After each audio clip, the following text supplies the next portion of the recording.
Buat lo yang inisialnya A, S, atau M, dengerin baik-baik. Ada ramalan keuangan spesial terkait peluncuran B50 hari ini. Katanya 3 inisial ini bakal banjir rezeki dari kebijakan baru ini. Tapi sebelum lo suuzon, kita bongkar dulu fakta di balik B50. Si bahan bakar super yang katanya bisa bikin Indonesia mandiri energi.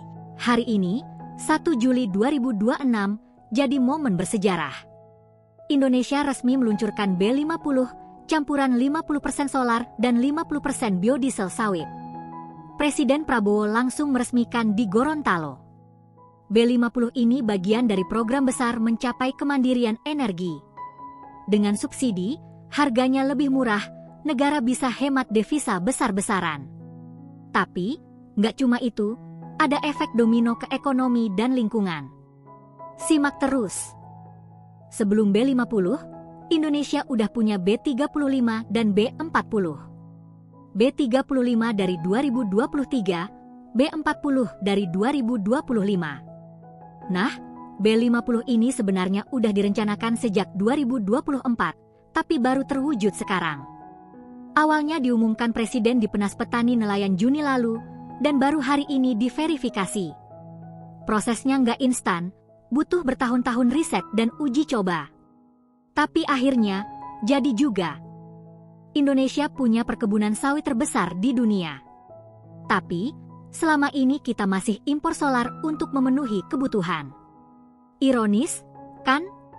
Lahirnya B50 ini didorong oleh keinginan untuk mengurangi ketergantungan pada impor minyak. Selain itu, buat membantu petani sawit, karena produksi dalam negeri diserap buat bahan bakar. Jadi, ini bukan cuma soal energi, tapi juga soal kedaulatan ekonomi.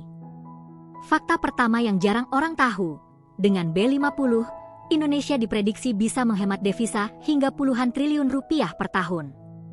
Presiden Prabowo sendiri bilang, impor solar kita bakal turun drastis.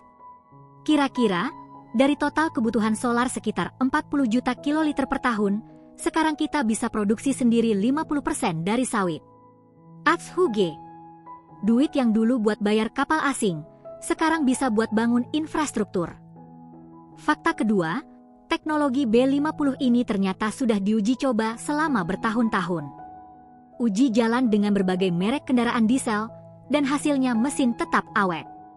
Malah, ada yang bilang performa mesin lebih halus karena biodiesel punya nilai pelumasan lebih baik. Tapi, tetap ada catatan, pemakaian jangka panjang mungkin butuh filter lebih sering diganti.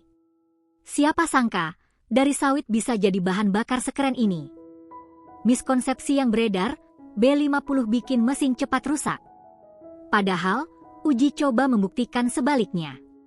Ada yang takut harganya mahal, tapi B50 dijual dengan subsidi. Banyak juga yang skeptis, bilang ini cuma gimmick pemerintah. Tapi, coba lihat data, Indonesia sudah sukses dengan B35 dan B40, jadi B50 bukan lompatan tanpa dasar. Jadi, jangan termakan hoax ya. Kita lihat faktanya. Mari luruskan, B50 bukan penyebab kerusakan mesin selama kendaraan memenuhi spesifikasi. Uji coba pada berbagai merek menunjukkan hasil memuaskan. Soal harga, dengan subsidi, B50 tetap Rp6.800 per liter, sama kayak biosolar sebelumnya. Dan yang paling penting, B50 ini bagian dari transisi energi yang direncanakan bertahap, bukan proyek mendadak. Jadi, jangan percaya mitos belaka. Dampak langsung yang paling terasa hari ini, SPBU mulai menyediakan B50, harganya Rp6.800. Petani sawit tersenyum, karena permintaan CPO melonjak. Industri terkait juga kebanjiran order. Di sisi lain, bengkel mulai ramai dengan servis injektor, karena biodiesel butuh perawatan lebih. Tapi secara umum, ekonomi kerakyatan langsung terpacu. Kira-kira, inisial M ini bisa dapat berkah dari mekanik atau minyak? Stay tuned. Jangka panjangnya, Indonesia bisa swasembada solar. Iya, kita nggak perlu lagi impor solar untuk kebutuhan dalam negeri. Ini artinya ketahanan energi nasional meningkat. Selain itu, industri sawit makin kuat dan mampu bersaing global. Tapi, ada konsekuensi lingkungan, perluasan lahan sawit bisa meningkat yang berisiko deforestasi.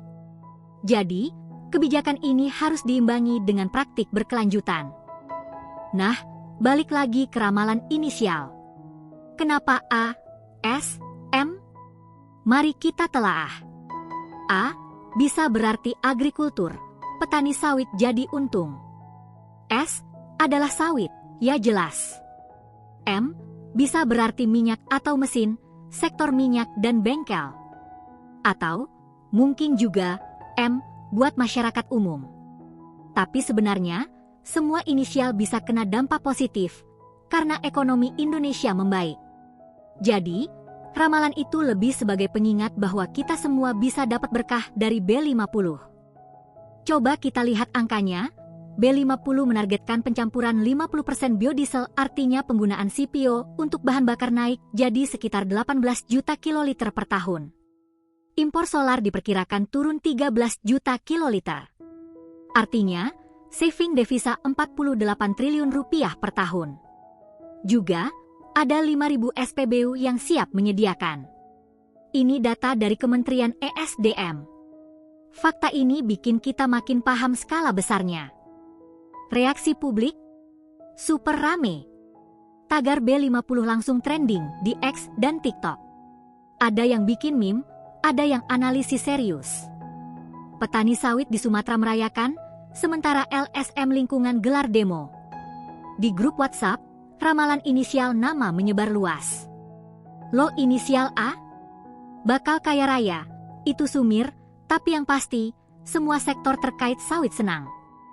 Kontroversi utama, isu deforestasi. Banyak yang khawatir hutan dikonversi jadi sawit untuk memenuhi permintaan CPO. Juga, ada pertanyaan soal efisiensi, apakah B50 benar-benar lebih ramah lingkungan? Emisi biodiesel memang lebih rendah, tapi proses produksi sawit masih kontroversial. Plus, ada yang meragukan B50 bisa benar-benar mengurangi impor karena kualitas minyak sawit belum optimal. Debat masih terus berlangsung. Studi kasus dari Brasil, yang juga besar di biodiesel, menunjukkan bahwa pencampuran hingga 20% berhasil secara teknis. Indonesia sendiri sudah melewati B20, B30, B35 hingga B40 dengan masalah minimal.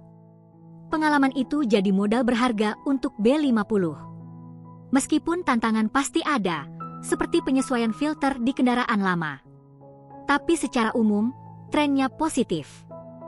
Twist yang bikin melongo, ramalan inisial itu beneran ada landasannya. A. Buat agriculture. S. Sawit.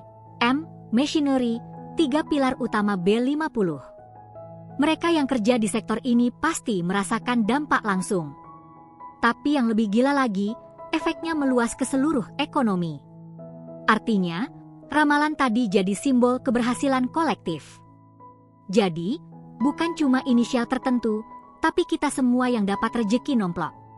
Keren, kan? Kesimpulannya, B50 adalah tonggak besar energi Indonesia. Bukan hanya soal bahan bakar, tapi tentang keberanian mengurangi impor dan memaksimalkan potensi dalam negeri. Tentu masih ada PR, seperti isu lingkungan dan distribusi. Tapi, ke depan, kita bisa lebih optimis. Jadi, buat lo yang inisialnya A, S, M, atau apapun, tetap support program ini. Kemandirian energi adalah milik kita bersama. Gimana menurut lo? Apakah lo termasuk yang kebagian rezeki dari B50? Atau malah sebaliknya? Tulis di kolom komentar, ya. Share video ini ke teman-teman yang inisialnya A, S, M. Dan jangan lupa subscribe, like, dan nyalakan loncengnya biar lo selalu update. Sampai jumpa di video berikutnya.